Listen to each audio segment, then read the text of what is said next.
Okay, can we talk about Battlestar Galactica? What? Morning, Starbuck. What do you hear? Nothing but the rain.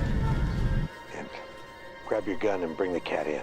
Aye, sir. Coming home. This show is so amazing. I once did an entire essay about how Gaius Baltar is the actual real hero of the show. You have not heard the last! No more Mr. Nice Gaius!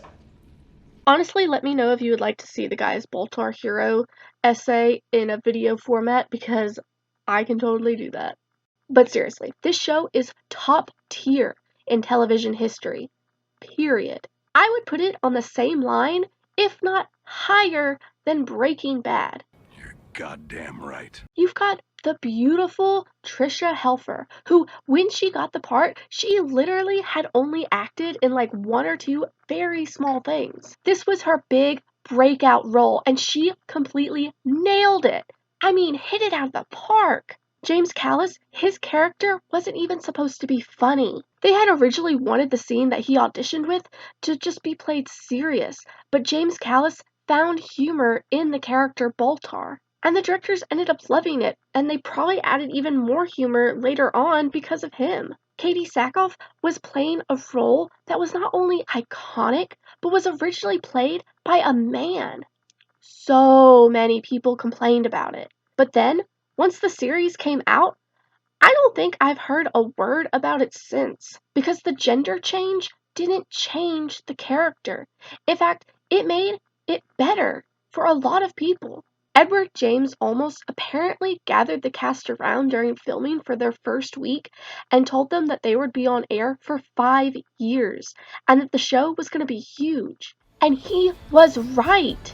I don't think anyone else at the time really thought that what they were doing was going to be making history, but it did.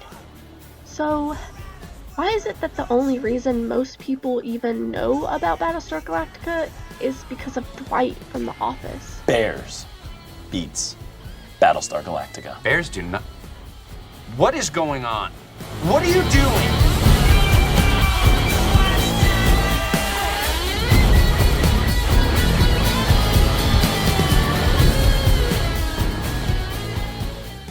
Glenn Larson, roughly around 1960s, 70s, before Star Wars or Battlestar Galactica was ever even created, pitched an idea. What if a group of humans went off into space to find a new home after the destruction of Earth? This idea was called Adam's Ark, and the premise of the story was pretty much a different take on the Noah's Ark story, except it was going to take place in space, and the main location was going to be the Ark, or rather ship, for however long the story went. The idea never really got far with studios, but later Glenn Larson decided to tweak the idea a bit more. What if these people used to be from Earth, but then they went out and colonized on other planets? But after the destruction of their planets, they would have to go back and search for the mythical Earth from long ago. 13th colony, this other world. Where is it and what is it called? Earth. A lot of people make the comparison between Star Wars and Battlestar Galactica, at least the 1978 version of Battlestar.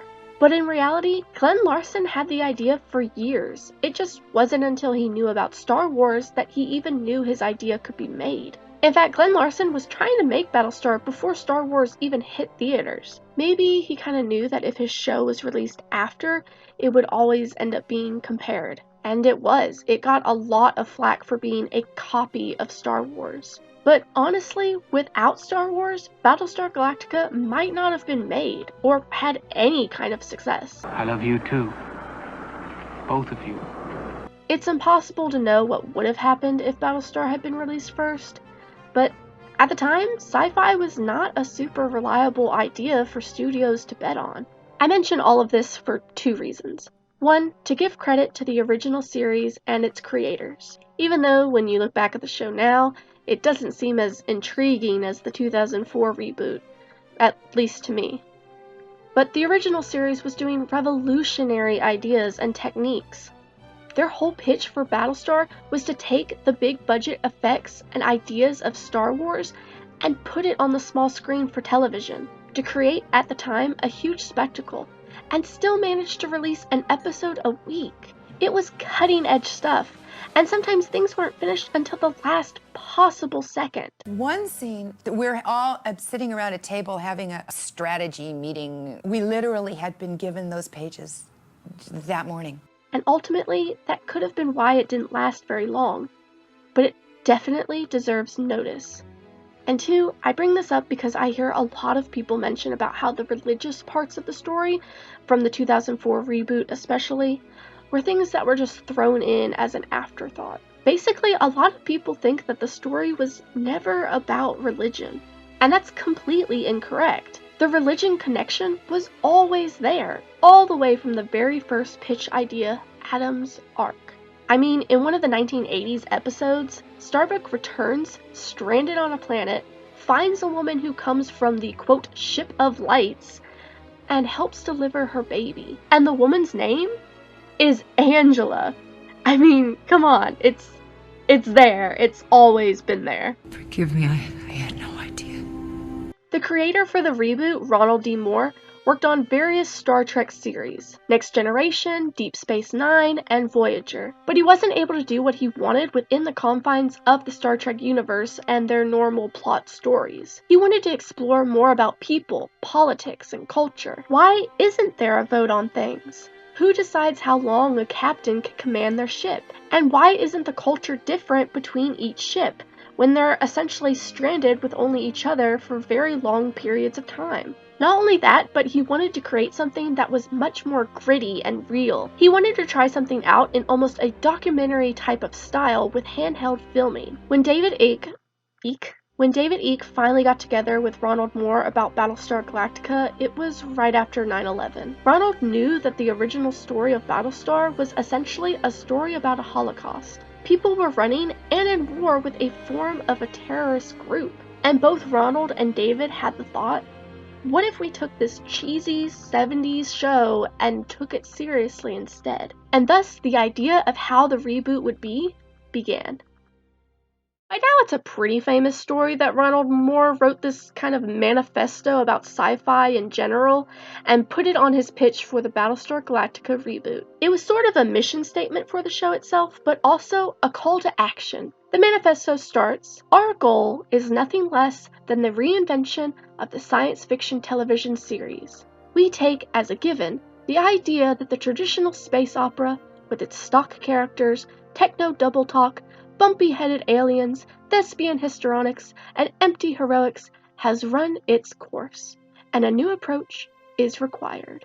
That approach is to introduce realism into what has heretofore been an aggressively unrealistic genre. Call it naturalistic science fiction." The manifesto continues and explains how they plan to reinvent the science fiction genre. You can look up the rest online if you want, it's not very hard to find. And while it does seem like a bit of a slap to the face to Star Trek, which of course is what Ronald had been doing for years before, it's important to remember that this type of sci-fi didn't exist at the time. The closest thing would have been Firefly, and it aired roughly the same time as Battlestar did, and that one was cancelled. No one knew what to expect from the show. But Edward James Olmos actually received a copy of this manifesto by accident. Someone had given him the script to look at, and without anyone realizing it, they had left the manifesto in with it. Which actually ended up being a great thing, because Edward James himself said that he wasn't really interested in the idea of the reboot until he read the manifesto. Once he read it, he realized that this wasn't going to be just some carbon copy or some cheesy science fiction show. It was going to be something different. The Cylons ending up to look like humans was an idea that actually developed because of budget reasons. The Cylon suits didn't seem very practical, and it might not end up looking very good. CGI at the time was still not great and pretty expensive. So the solution became to make some of the Cylons humanoid. At first, Ronald actually didn't like this idea, but once they started to look deeper into why the Cylons looked human, and what that could do to the story, it started to become much more interesting. You could do a lot more with it, and the philosophical implications were almost a natural thing that evolved from it. Not to mention the genius idea to give the Cylons a monotheistic religion a much more naturally realized idea for religion in modern times, and the humans a polytheistic religion. This was an intentional idea. They wanted the Cylons to have a religion that was far more familiar to the audience than the actual humans that they were supposed to be rooting for. Add on to the fact that the Cylons can download their minds after death, and therefore are almost immortal, but also somehow experience a form of death, and you've got yourself an intriguing species. One that really makes people think, what if? What if death didn't really matter to you? What would it mean if multiple versions of you existed but had vastly different experiences?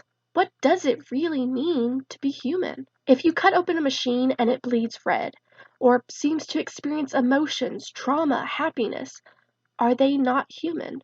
And if not, why? And this isn't even scratching the surface of all the characters and their arcs, relationships, the ideas of destiny. There's this one religious idea that they have that's all of this has happened before, and all of this will happen again. That everyone is just reliving a story that's just being played over and over again. The only difference being the names of the people, that they all have some sort of role in this story. And the characters themselves and the writing, it's so amazing. Apollo's monologue in the courtroom scenes during the season 3 finale is the best monologue in history. No, seriously, I don't care who you are, it's the best monologue ever. Go watch it right now. In fact, the entire season 3 finale episode is by far one of my favorite episodes in television history, period. There are so many characters, but almost no character is just a side character. Every single character has a complex story, a moment of weakness, doubt, fear, hatred, but also joy and happiness. Because that is what being human is. And that is what the core of Battlestar Galactica is. It isn't about being in space and showing off all this fancy technology. It's about a group of people, a society, barely holding on and trying to drag themselves across the finish line to safety. Now, I know a lot of people are going to want to address the plot holes or mysteries that might not fully be explained.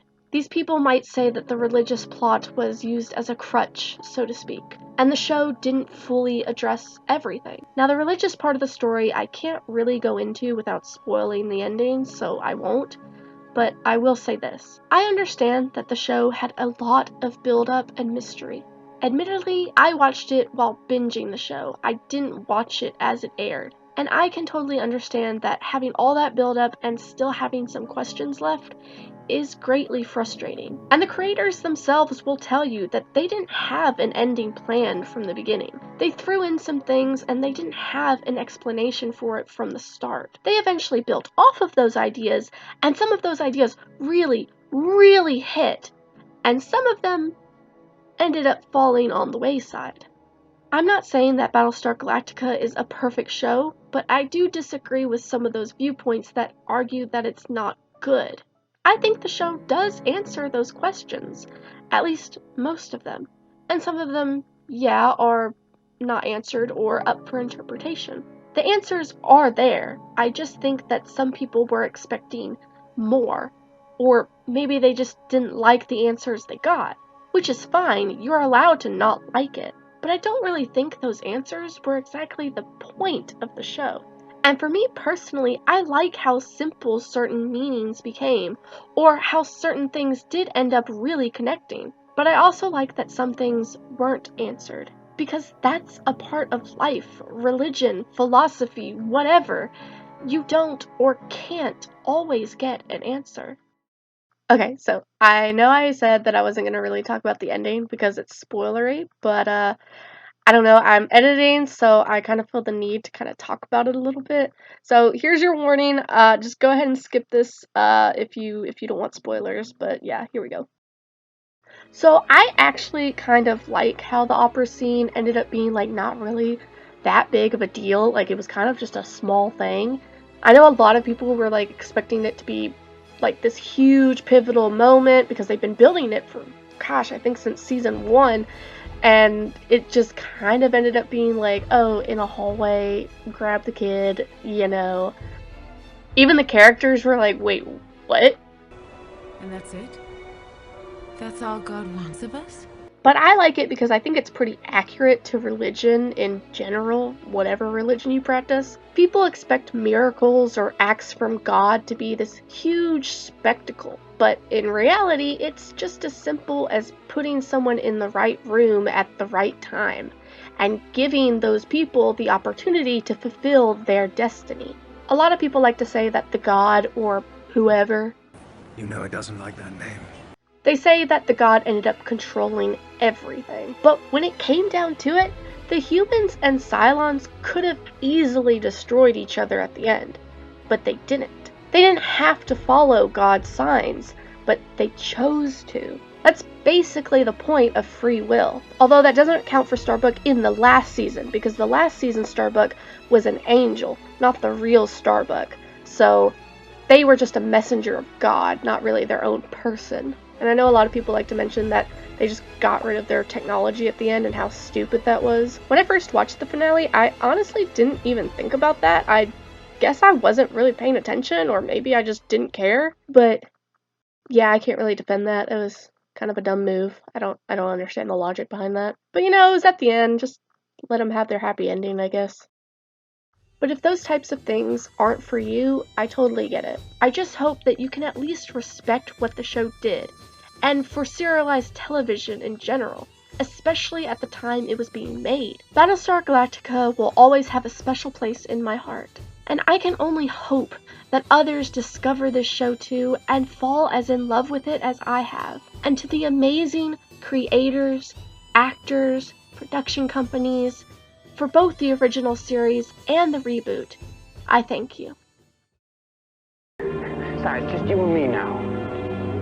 One human and one Cylon. No, Starbuck. Not human. Not Cylon. Friends.